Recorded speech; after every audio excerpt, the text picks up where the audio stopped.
LED cable. The episodes of this program are filmed in my garden about every 2 weeks during the summer, and then once a month during the fall and winter months. This is my herb garden, and I have quite a lot of herbs right now that are ready to be picked and dried or frozen or used. And it's so nice to be able to come out at dinner time and just pick some fresh herbs and take them in and use them along with my dinner. The oregano is putting on buds for bloom. It's the perfect time to pick it for drying, and I can just pick it all the way back, and then it may even branch out. I'll put these bunches together with rubber bands and hang them up inside in a cool room that isn't too bright, out of the direct sun, and let them dry, and then I can save the oregano. Oregano is one of the herbs that is really good dried. It's almost better than fresh to have dried oregano in the house. Tarragon also dries pretty well, as does basil. Basil, you need to spread out quite a bit and make sure you have a pretty dry day. Rosemary also dries well, and again, we can pick some sprigs of that. You don't want your bundles too big, or the herbs may mildew and mold before they're completely dry. So many small bundles can be hung on a laundry drying rack. I usually hang them on a cupboard door handle if I just have a few, and use the laundry rack if I have more.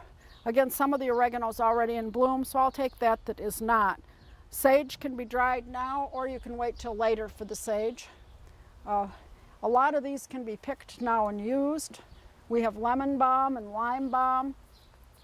A few leaves of that added to your tea or lemonade are really good. Lots of thyme. Again, thyme is another one that dries well, and we can be picking that and drying it. Again, just pick off sprigs, and if you're lucky, they will branch at that point, and you'll have even more to pick a little later on. Chives can still be used even though they've gone to seed. And once they're completely brown, they're very easy if you want to just neaten it up to pull off the blossoms. Just give them a good pull, and they'll come right out, and you can add them to the compost.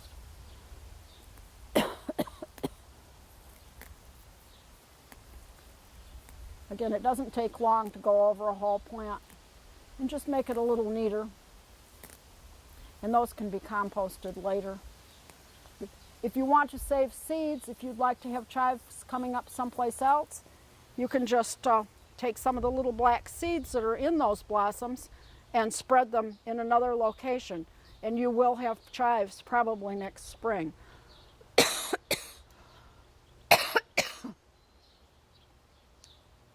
Excuse me. Don't forget where you put them. Mark them well, because you'll want to know what's coming up, and you won't want to weed them out unnecessarily. We also have lemon verbena, fennel, and lots of mint. I have different kinds of mint: chocolate mint, orange mint. They're all very nice. Peppermint, and they smell so nice. They repel insects if you put a little bouquet of them on your kitchen counter, and they're nice, again, to put in lemonade or tea. Now let's move on to the perennial garden. The perennial garden changes, especially every 2 weeks. Since we do the show about every 2 weeks, you can see a lot of great changes in the garden. The daylilies are now in bloom. Each blossom lasts but a day, and then you can either choose to take off the old blossoms, or they will fall to the ground all by themselves after they mature. A lot of the lilies that we had 2 weeks ago are now gone, but we have added some heliopsis, and I have a little bit of delphinium still going. The echinacea is starting to bloom. Our phlomis is gone, and I'll soon cut down those stalks. I try to let that one go to seed just in case I want a little more of it. Again, lychnis are these bright orange-red blossoms. This is a native plant that's attractive to butterflies. Daylilies, and this is another allium, which again, most of the creatures don't care for alliums, so I've been planting more and more of them. As we move down, these poppy heads are ready to be picked off, They're getting a little brown. And some of the early alliums also I've picked. And these will be put into my garden shed and saved for fall and winter arrangements.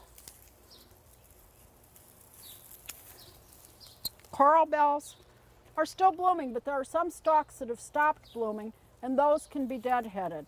Deadheading and watering are pretty much the main chores in the garden at this point. Planting is finished, except for possibly adding a few fall annuals, like chrysanthemums, and that'll come a little later on. So right now, just deadheading things that have gone by is probably the best thing you can do to make the garden at least look nice. We move over here, we have a rose that's ready to go. We'll cut that back to the a set of leaflets, and again, we'll move these cuttings into the compost. More daylilies. Daylilies come in a variety of colors. I tend to like the pinks, the whites. This one has a combination of white and burgundy. And again, they're blooming really fast. Those are our oriental lilies, and they will soon be gone. But the daylilies will continue for a while. These are white daylilies. Hard to tell the difference, but they are completely different plants. They're in a different plant family. Daylilies and the oriental or Asiatic lilies.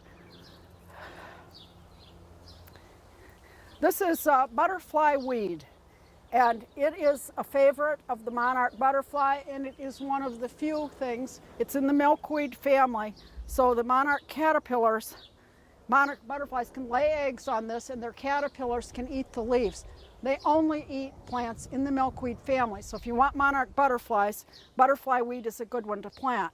The regular milkweed tends to be kind of weedy, and it is a little invasive. It will come up all over. I do have some of that outside my garden area that I keep just for the monarchs, but the butterfly weed itself is attractive and forms clumps rather than spreading itself all over. It's a nice one to have. Again, for deadheading, I have Veronica, and I'm going to set these down. And this is a Veronica, a blue one. And again, these blooms are almost gone. But if I cut right under the bloom, I will probably have new blooms that come. So any one of these stalks that's already gone, just cut the top off, and you probably will get a few more blooms from it. These are very good for flower arrangements or anything else. They tend to bloom and be a long bloomer. But again, we'll just cut off any spent stalks. They bloom from the bottom up to the top. And I particularly like them. They also come in white and pink, and those are nice colors to add. So blue or white or pink. This is Coreopsis. Coreopsis can be a little invasive, or at least aggressive. I wouldn't call it necessarily invasive as an invasive plant species that needs to be gotten rid of, but you do have to watch it and make sure that you keep it within bounds, or it will take over the whole garden. Again, you can cut back top stems of this once it's bloomed and hope for a little more bloom. I don't always get it, but I don't like the looks of the spent blossoms. So I'll try to keep them cut off as much as possible. It does add a lot of yellow color. Phlox is starting to bloom. Again, the allium pods, I can pick those for fall decorations. Peonies, of course, are finished. I've added the pineapple lilies, and this is a tender bulb, summer bulb, that I've put in here. Even has a nice weed in it. And these are starting to bloom. They need to be divided. Next year I will probably have 2 pots of these pineapple lilies. I have another variety that's in a pot that's pink, and it's coming on a little later. I have more lilies, and This area was very pretty with the pink daylily and the pink oriental lilies, and I had a whole lot of blue larkspur.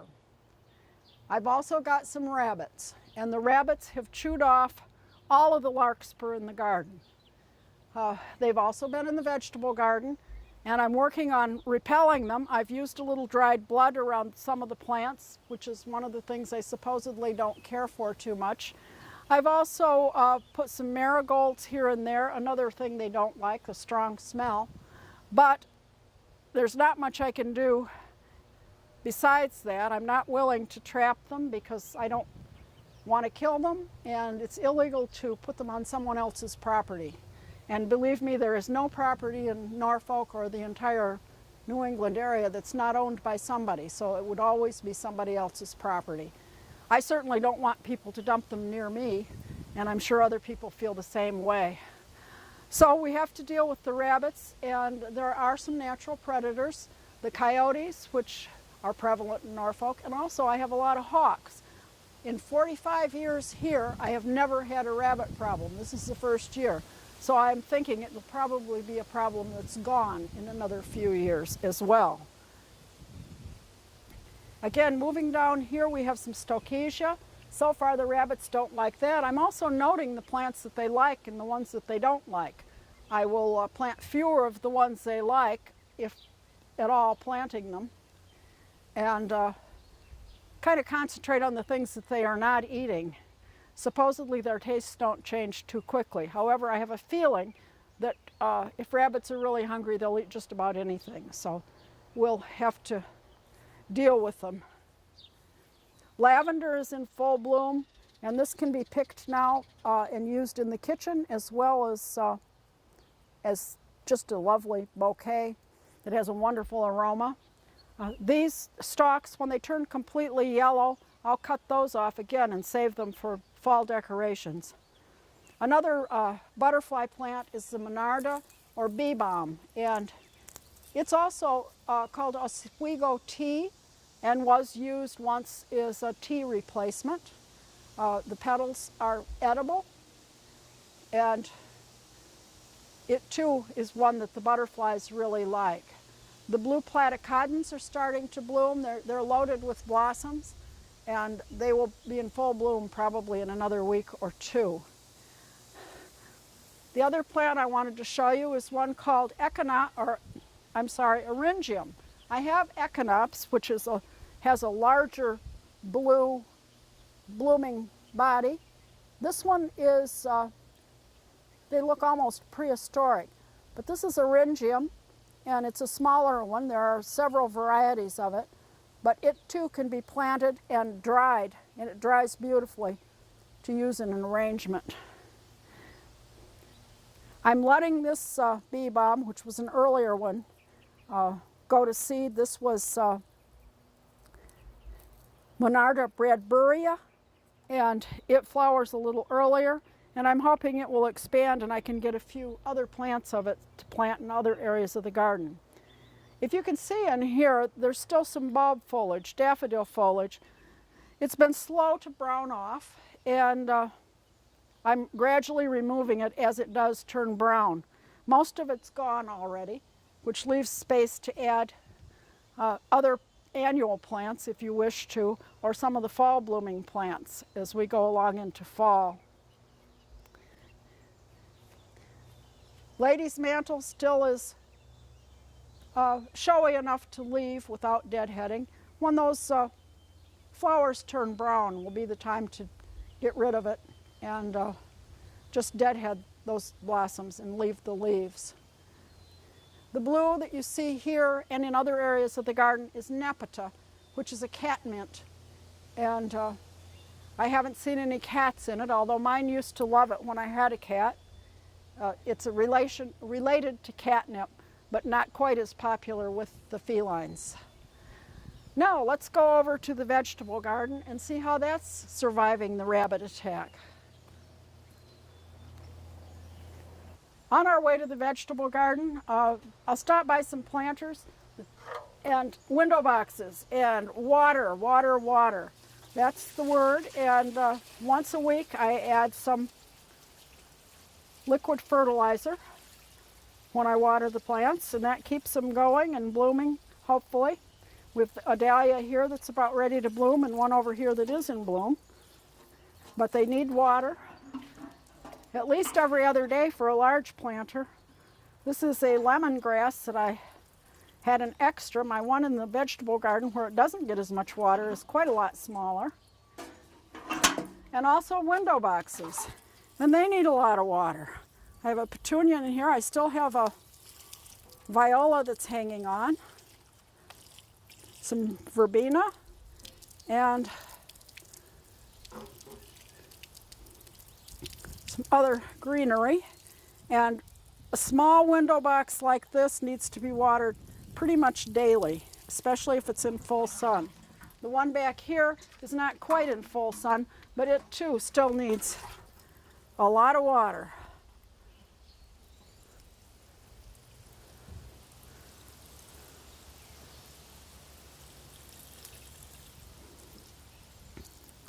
If you go away and can't water them every day, and we're in this hot cycle,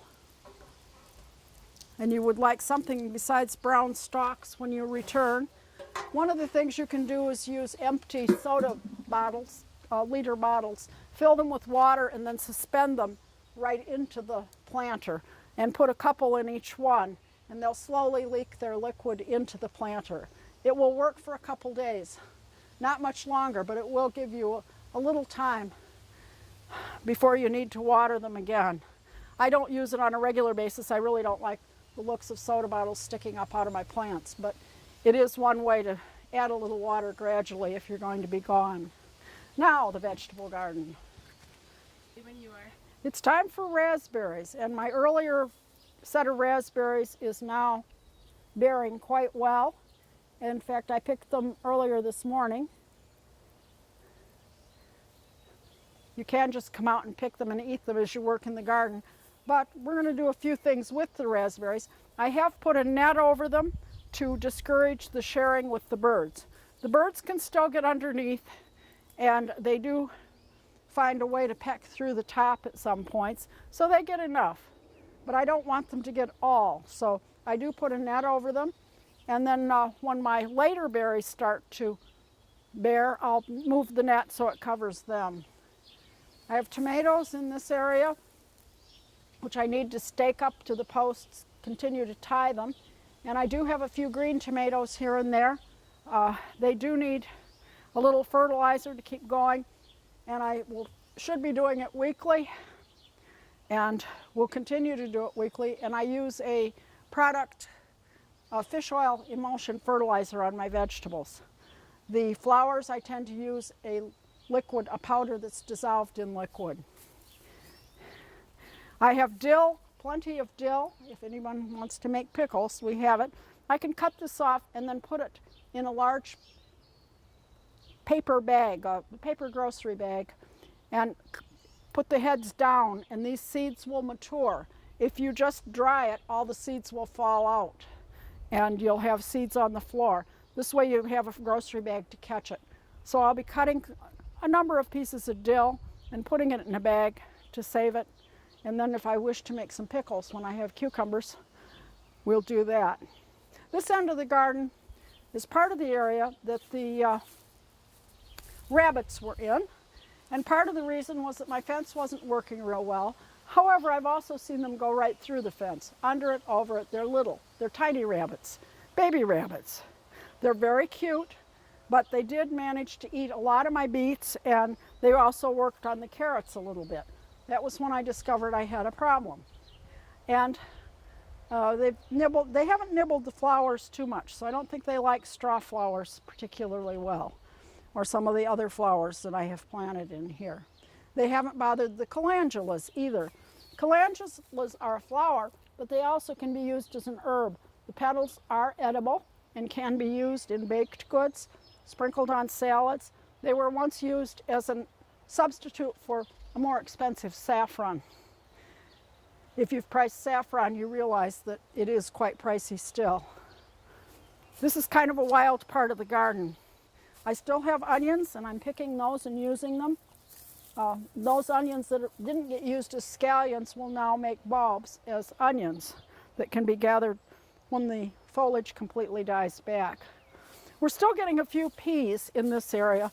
These are the sugar snap peas, and we'll pick that one. That's just perfect. It's still flat, hasn't had peas fill out. Over here I have, I'm sorry, that's a snow pea, the sugar snap peas, and we'll see if I can find them. We still have a few blossoms on these. And I did pick them recently, so probably can't find one. Oh, here's some. These you pick when they just start to fill with peas inside. And you eat pod and all on both of these. Now, down here I've taken out the peas that I call shell peas. Those are the ones that you don't eat the pod. You shell them out and use them just as peas. And those are finished. The foliage all died back. So I planted another crop of arugula in that spot. The original arugula was in another spot, which was pulled, and I planted some radishes there. So I try to fill in some of the empty spots so that we continue to have a harvest throughout the summer. Now I'm going to move down a little bit. Also, in my quest to keep the rabbits out, I've added some pinwheels. I don't know if they will help. Rabbits are supposed to be shy creatures. So far, the one I have in here is not particularly shy because he'll come right in the garden when I'm working. So I'm not real sure about that. But I did put some marigolds along the edge too. Supposedly they don't like scents of various things like that. Marigolds have a very pungent scent.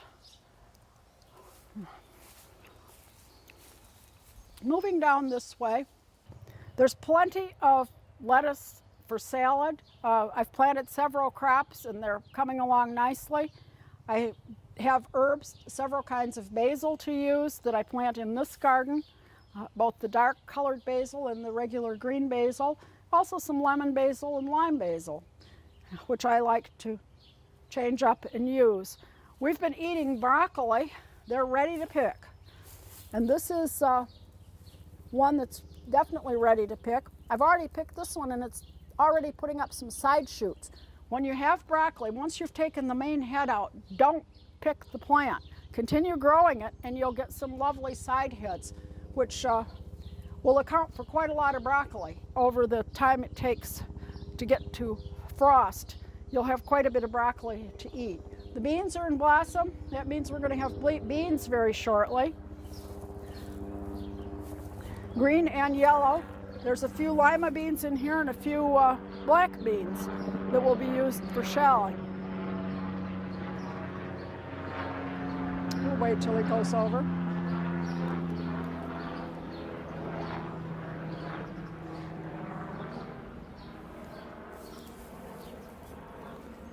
My little mini cabbages are starting to form heads in the middle. And I will continue on these crops to use a product called Bullseye, and this repels the cabbage moths, which will cause them to have the little green worms. They lay the eggs and then the little green worms hatch, which I don't particularly like in my vegetables, so I do use an organic product called Bullseye on those, and it really does help. I have some zucchini that's already got some blossoms on it. Sometimes it takes a few blossoms before you really get any of the fruit. Again, we've gotten some rain, but we really need to get an inch a week.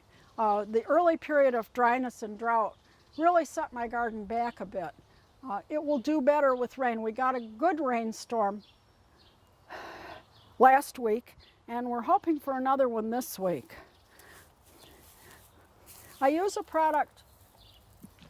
This is the fish and seaweed fertilizer, and I do measure it, and I measured my watering can so I know it holds 2 gallons.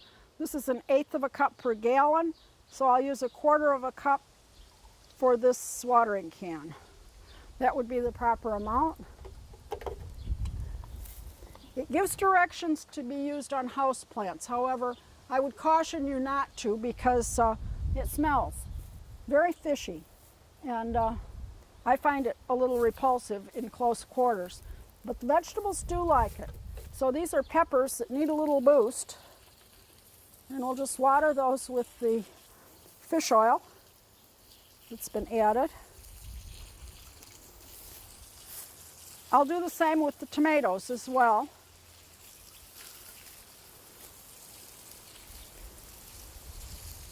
And my eggplants. Some of the eggplants even have a little blossom. And the cucumbers are starting to climb up the frame over here.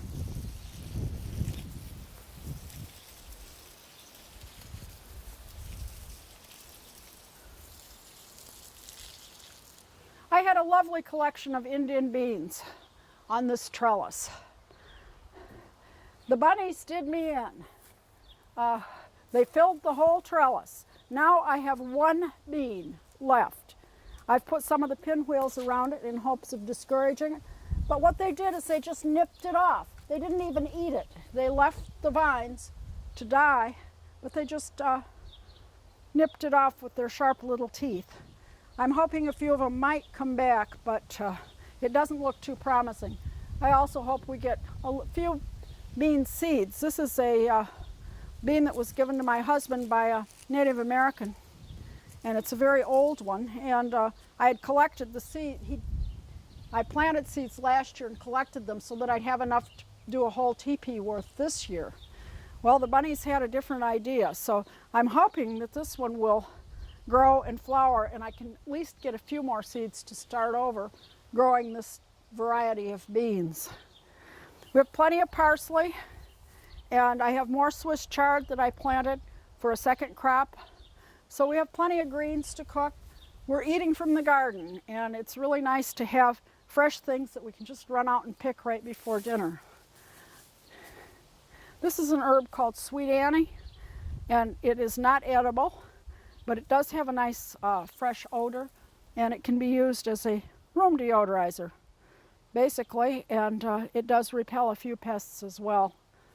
But it has a nice fresh scent, and that can be used dried as well. I have a few blueberries, and I'm trying to keep them covered to keep the birds out of them. With just 2 bushes, small bushes, I probably won't get enough to do more than have a few on my cereal.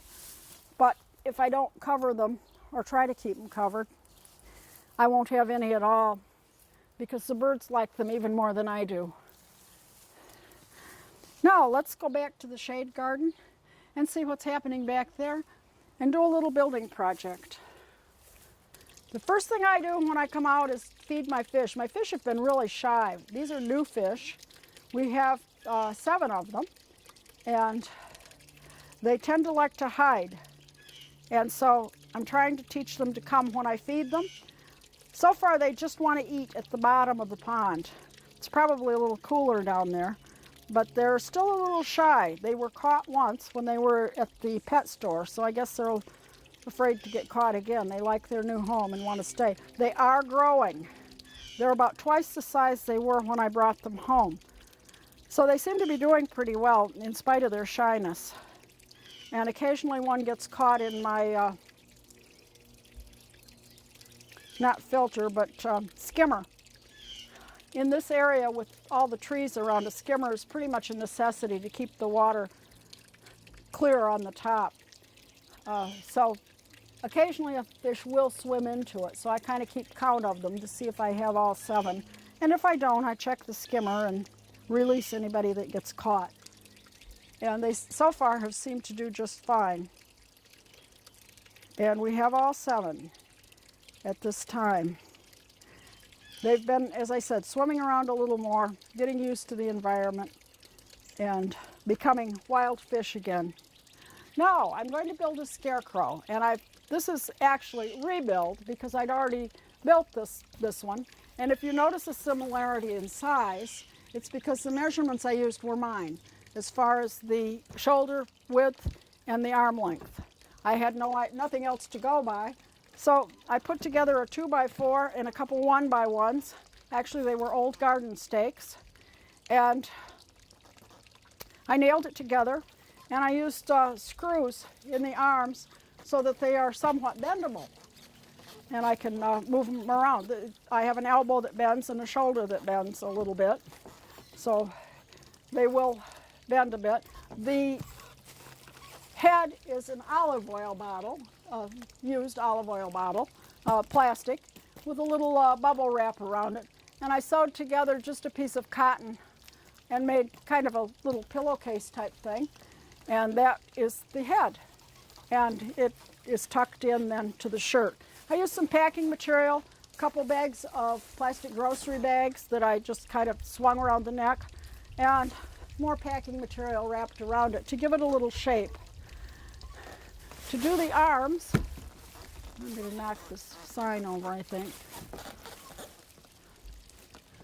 I bought a pair of pantyhose, very cheap, dollar store pantyhose. And I used quilt batting around the arms, which I sewed that on, the polyester quilt batting. And I cut the pantyhose, I cut the legs off, saved the top, because the top can be used as plant ties. The nylon stockings, pantyhose, knee highs, whatever is available, if you know anyone who still wears them, or you can buy a pair quite cheaply. This is probably a 2-year supply. And then I'll just put this piece up the arm, and I think I have a rubber band in here, yeah, to put at the top. That gives it some arms and a little tan. I might put this shirt down. And now the fun begins. We can dress this. And I have a pair of old pants. And I'm going to just put one leg into one of the legs.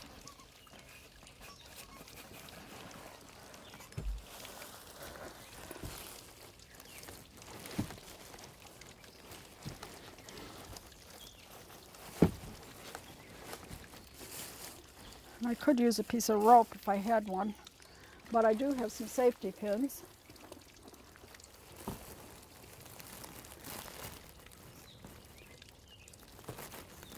And I'll just pin this to the shirt in several places.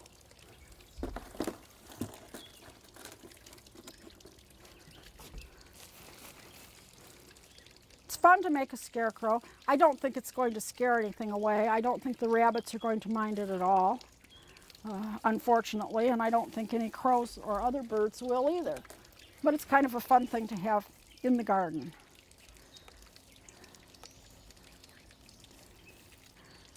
Let's fasten it by the belt loop. And then I have an old shirt of my husband's.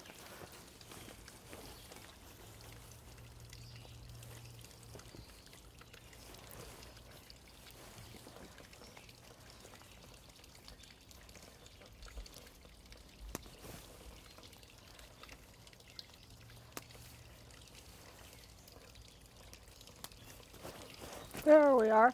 I can tie something around the middle, maybe a piece of rope or wire.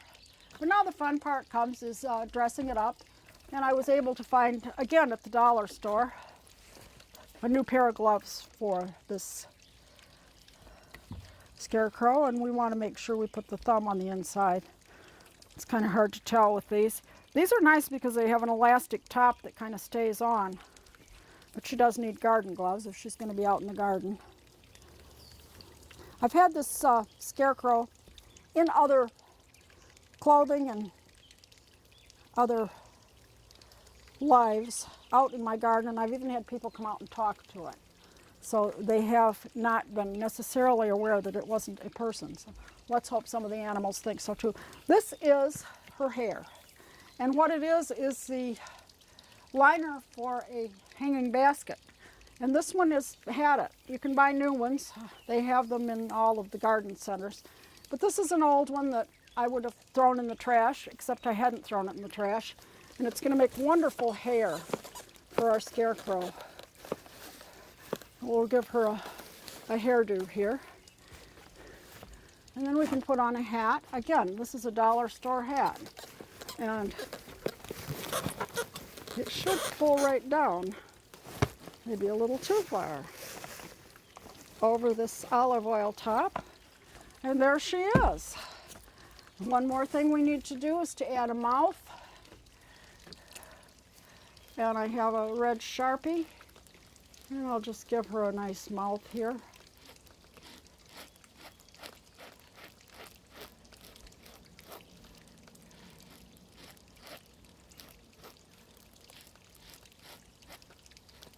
And she's ready to go out to the garden.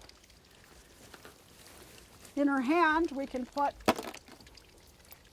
a little basket of flowers, either in this hand or even the other one. I'm not sure yet which I'll do. Probably this one. And I'll just fasten it to the arm so that it looks like she's carrying a nice little basket of flowers. I've wired the basket, and these are fake flowers. You could use a real plant, but then you'd have to water it every day. So I've used just some old blossoms that I had from other arrangements. And she's ready to go into the garden. Maybe this hand can hold a hoe or a garden fork. I'll fasten her with wire to a fence post that I've already put in the garden, and we'll see if she can do anything about the rabbits. I rather doubt it, but it'll be fun to have her out in the garden. And we'll see if anybody comes and talks to her this year. Now I think it's time to go in and see what we can cook up in the kitchen. Let's move over that way, and I'll show you a trick for watering a hanging basket. All right, the patio has some umbrellas for shade, and it does get a little shadier. It's shadier in the morning, but right now the sun just beats in here. This is afternoon, and it is July, so we are getting some good sun. The plants out here need frequent watering, and one of the ways I water the hanging basket is to just suspend it into a bucket of water. And I'll leave that there all night, and it will soak up the water. You could also use a large empty garbage can, and that works pretty well to put the plant in. You just need something that the basket will fit in without being too tight, so you can get it back out. And you can also add your fertilizer right into that water, and it will absorb it. It's a great way to water a hanging basket, and they do need frequent watering, almost every day. And about once a week I'll soak it like this. It will last a little longer if it's soaked. And again, if you're going away for the weekend, leave the plant in the bucket of water, and it will stay nice and hydrated throughout the weekend on one of these hot weekends. If you have other plants that are in full sun that you can move them into a little shaded area. And again, they will hold on to the water they have and not completely dry out and burn up before you get home to take care of them again. Now let's go in and do some cooking. Now we're in the kitchen, and it's time to use some of the things that we picked out in the garden. And I'm going to make today some freezer raspberry jam. I've got a lot of raspberries. Raspberries do not keep well. I think that's why they sell them in tiny little packages at the store. But I've been picking them about a quart at a time, so I need to do something with them besides just eat them. We're eating plenty. But you can also use them in a variety of things that will make them last a little bit longer. And one of those things is a freezer jam. You can also make a cooked jam, but on a hot day, it's really a lot easier to make a freezer jam. And these are raspberries that have been mashed. And I took half of them out and ran them through a sieve to get rid of about half the seeds, so it won't be too seedy. I used a potato masher to mash up my raspberries. And then we add the sugar. We use 2 cups of crushed fruit. And I'm using Certo, and I'm using the recipe that's right in the box. And it's the easiest way to make it. And for the freezer jam, we want to add 4 cups of sugar. 2 cups of fruit to 4 cups of sugar. Jam is sweet. There's no question about it. So we're going to add all of the sugar at once and stir it in.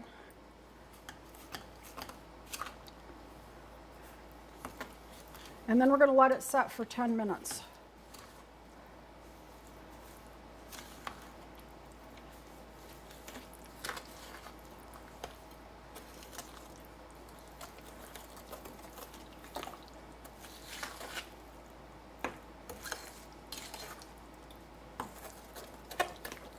we can stir that occasionally as we go during the 10-minute time.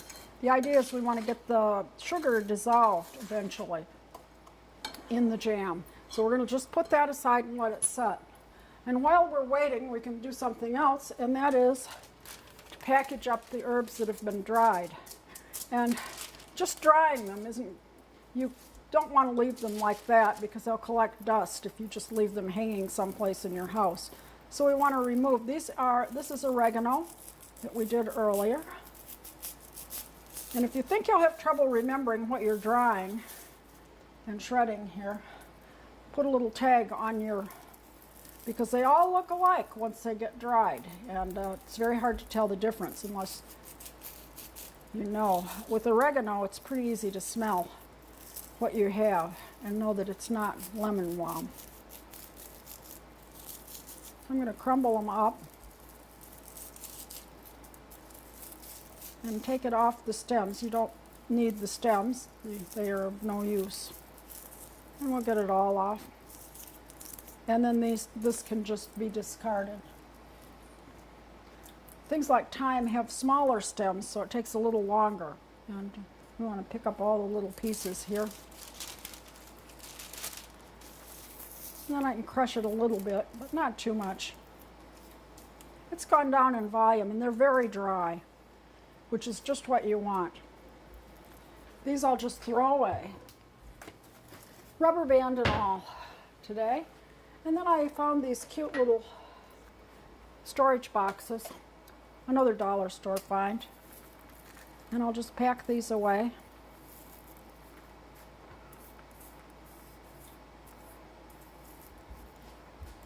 This will just about fill one of the little boxes. By doing it on a wax paper, you can just kind of push them right into it. There's a few that have slipped out of the way, but for the most part, it just goes right out of it. And then we'll cap those up with the little lids. I did wash these before I used them. And use a wax pencil to write on them.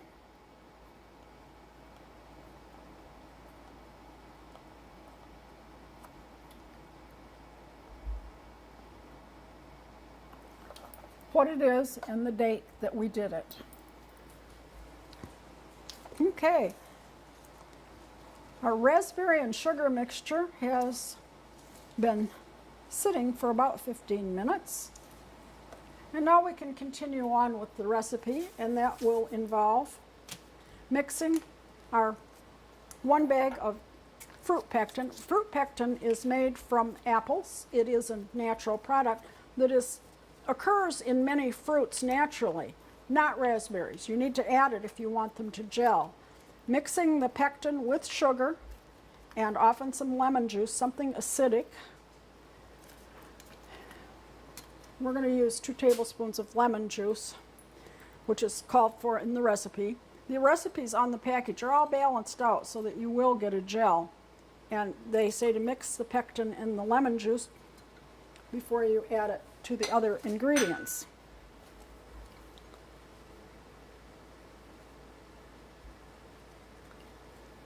And then we're going to mix this into the berries and sugar. Again, apple jelly will gel on its own when you cook it, along with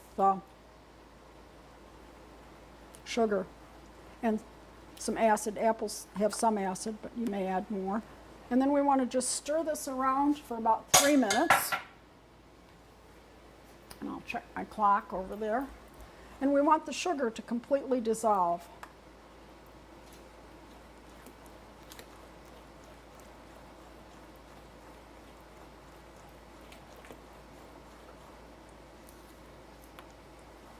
It's really easy, again. No heat required with this product. You can see it's starting to thicken up a little bit already, and it's getting very shiny.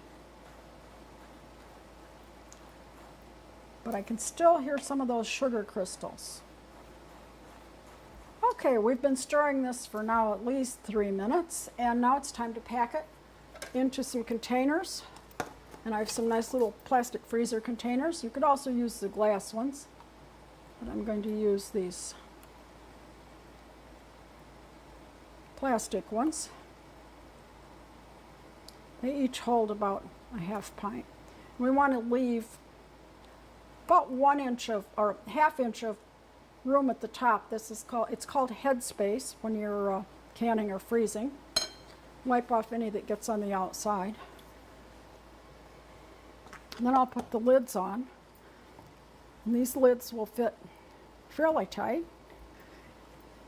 You have to make sure they are tight. And then we're going to let all of the jam sit out. I'll just fill one for now. But we're going to let it sit out for 24 hours. And then I can put it in the freezer and it will store up to a year. Again, make sure each one is sealed tightly. And we write on it the year and what it is, raspberry.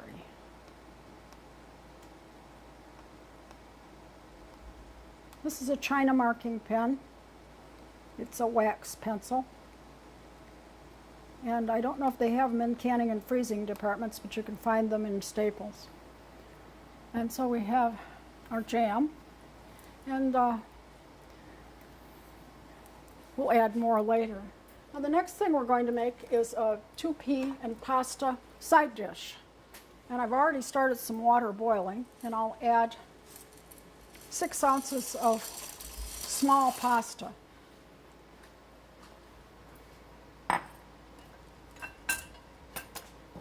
And use a wooden spoon on this one, and I'll cook this around, and I want to cook this one about 3 minutes.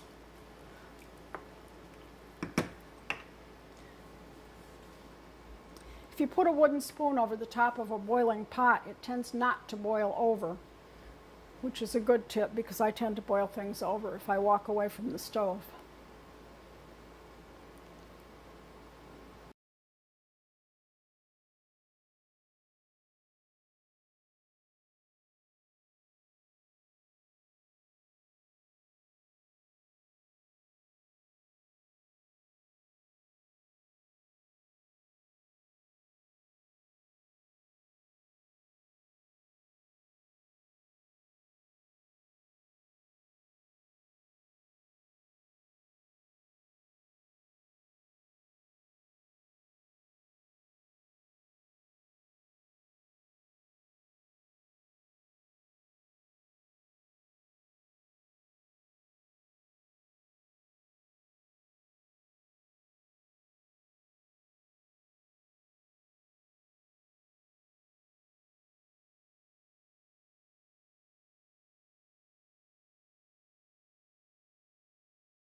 I'm going to add the snap peas that I took out of the garden, and to prepare them you snap off the ends and pull one of the ends forward, which removes a little string that's along the top of the pea.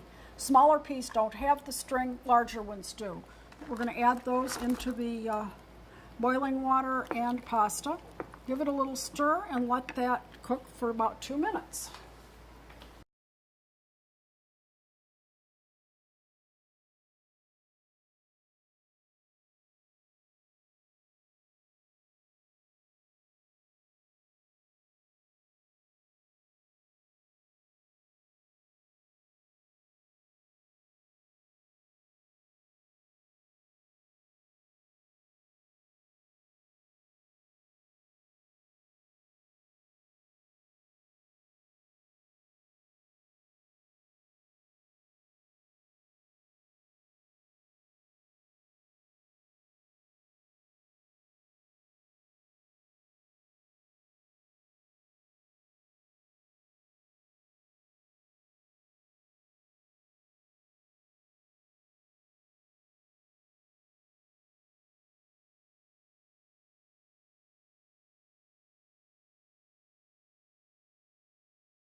I'm going to add the shelled peas, and these can be fresh or frozen. And again, we want about 5 ounces of those. The snow peas were the same amount, 6 ounces as the pasta. And we'll let that go for another minute or so.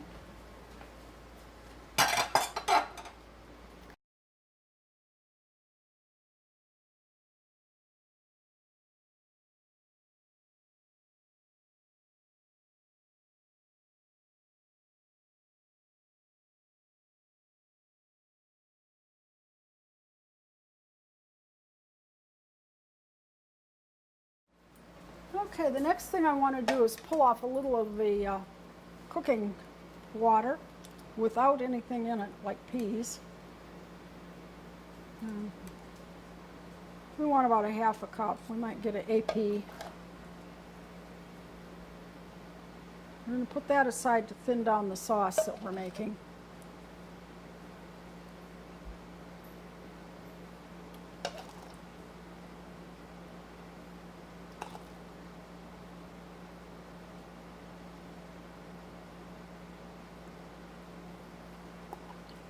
And I think we have enough. And then I'm going to bring this over to the sink and drain it in a colander.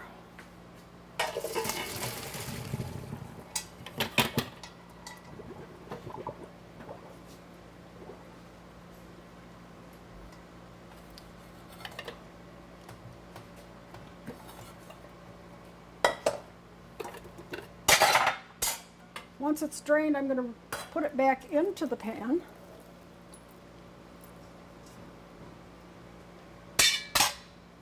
And bring it back over on a low setting.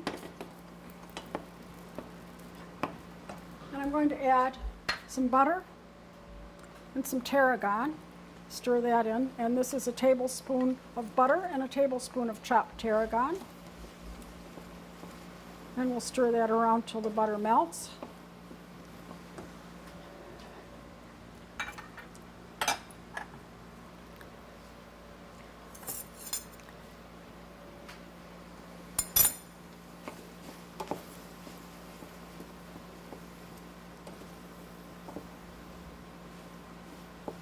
And then to make a sauce, I'm adding a half cup of skim milk ricotta cheese.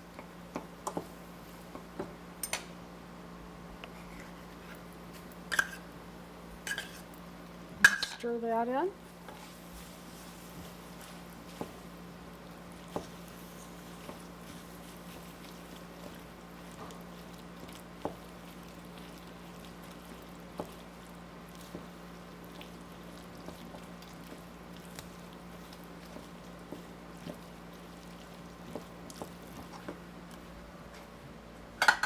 And then add back some of the pasta cooking water,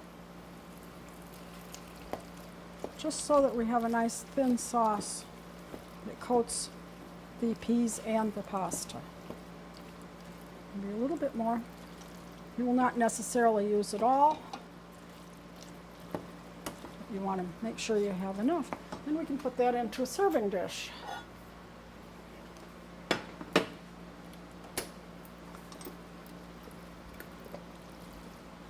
And this is a good side dish. Actually, will probably be served tonight with some grilled lamb chops. But it would go with many different types of meats. And that one is ready to serve. One more item we want to make is a dessert. And I had a layer cake that I made. I had extra egg whites, so I made several cake layers and froze them. And we want to make what's called a Washington pie. Now, you're probably familiar with Boston cream pie, but it was preceded by what they called jelly cakes or jelly pies way back in the early 1800s. And that was also called a Washington pie. It's related to the Boston cream pie in that it uses one layer cake that's been split. The easiest way to split is with a large knife and just go around the edge of the cake as you turn it on the plate until it separates. And then you can just take it off. Now I've turned the cake upside down so we have a nice flat, pretty layer on top. And then I am going to use raspberry jam. And just spread it out on top. You want a nice thick layer. And actually this jam that we just made is starting to set enough that I can add a little of that to it, which will give it some real fresh flavor. We can put a little of this in too.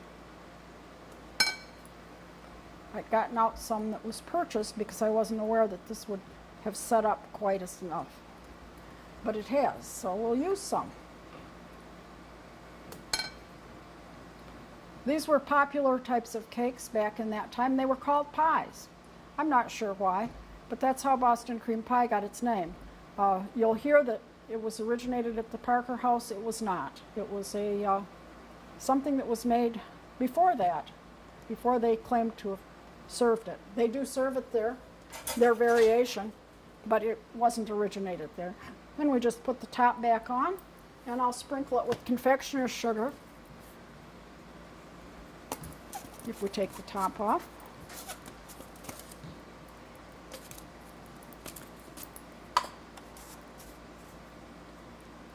Give it a nice coating.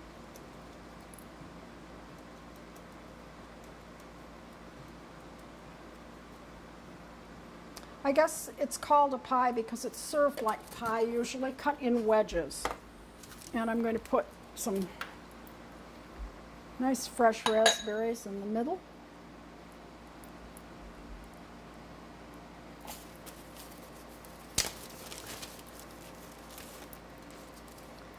And a few mint leaves around it.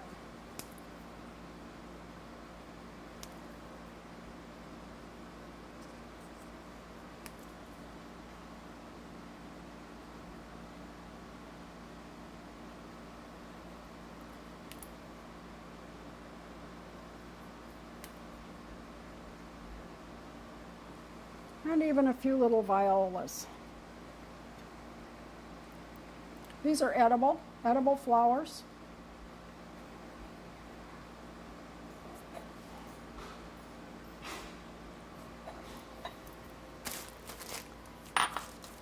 And that will be a good dessert to serve. Move these out a little bit and put our jam out here that hasn't been done. And I also have made a flower salad. Using edible flowers, you can use them in the salad. There are calendula petals, some of the blooms from the cilantro, which will turn into actually coriander seeds. Nasturtium flowers are edible. You might want to break those into petals. Borage flowers have a cucumber type flavor. I've also added some roasted walnuts and a little blue cheese, and we'll dress that with just a very light vinaigrette dressing. Oil and vinegar, and perhaps a little maple syrup or honey to give it just a hint of sweetness. And so this will be our meal along with some grilled meat tonight for dinner, and using things from the garden. We have plenty of lettuce and other greens and herbs that we can add to salads. So this is what we have for today. I'm Liz Davey, and you've been watching A Walk in the Garden on NCTV, Norfolk Community Cable Television.